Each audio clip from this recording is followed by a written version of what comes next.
ಬರ್ತಿದ್ದಾನೆ devil. Darshan ಅಭಿಮಾನಿಗಳಿಗೆ big update. ನಟ ದರ್ಶನ್ ಕೊಲೆ ಪ್ರಕರಣದಲ್ಲಿ ಸಿಲುಕಿಕೊಂಡು ಜೈಲು ಸೇರಿದ ಬಳಿಕ ಡೆವಿಲ್ ಕತೆ ಮುಗೀತು ಅಂತ ಎಲ್ಲರೂ ಅನ್ಕೊಂಡಿದ್ರು. ಆದ್ರೆ ಡೆವಿಲ್ ಚಿತ್ರದ ಕುರಿತು ಹೊಸ ಅಪ್ಡೇಟ್ ಸಿಕ್ಕಿದೆ. ಹೌದು, ನಾಳೆಯಿಂದ ಡೆವಿಲ್ ಶೂಟಿಂಗ್ ಆರಂಭವಾಗಲಿದೆ.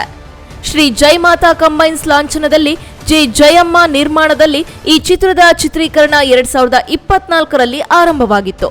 ಆದರೆ ಕೊಲೆ ಆರೋಪದಲ್ಲಿ ನಟ ದರ್ಶನ್ ಸಿಕ್ಕಿಕೊಂಡ ನಂತರ ರಿಲೀಸ್ ಬಗ್ಗೆಯೇ ಪ್ರಶ್ನೆಗಳು ಎದ್ದಿದ್ವು. ಇದೀಗ ಬಿಗ್ ಅಪ್ಡೇಟ್ ಸಿಕ್ಕಿದ್ದು, ಕೆಲವೇ ದಿನಗಳಲ್ಲಿ ನಟ ದರ್ಶನ್ ಅವರು ಸಹ ಚಿತ್ರೀಕರಣದಲ್ಲಿ ಭಾಗಿಯಾಗಲಿದ್ದಾರೆ. ನಟ ದರ್ಶನ್ಗೆ ಬೆನ್ನು ನೋವು ಇರೋ ಕಾರಣ ಸಾಹಸಮಯ ಸನ್ನಿವೇಶಗಳ ಚಿತ್ರೀಕರಣಕ್ಕೆ ಸದ್ಯ ಬ್ರೇಕ್ ಹಾಕಲಾಗಿದ್ದು, ಚಿತ್ರದ ಉಳಿದ ಭಾಗದ ಶೂಟಿಂಗ್ ನಡೆಯಲಿದೆ. ಬೆಂಗಳೂರು, ಮೈಸೂರು, ಹೈದರಾಬಾದ್ ಹಾಗೂ ರಾಜಸ್ಥಾನದಲ್ಲಿ ಚಿತ್ರೀಕರಣ ನಡೆಯಲಿದೆ. ನಾಯಕಿಯಾಗಿ ರಚನಾ ರೈ ನಟಿಸಿದ್ದಾರೆ. ತುಳಸಿ, ಅಚ್ಯುತ್ ಕುಮಾರ್, ಮಹೇಶ್ ಮಂಜ್ರೇಕರ್ ಸೇರಿದಂತೆ ಇತರರು ಚಿತ್ರದಲ್ಲಿ ಇದ್ದಾರೆ. ಅಜನೀಶ್ ಲೋಕನಾಥ್ ಸಂಗೀತ, ರಾಮ್ ಲಕ್ಷ್ಮಣ್ ಸಾಹಸ ನಿರ್ದೇಶನ ಈ ಚಿತ್ರಕ್ಕಿದೆ.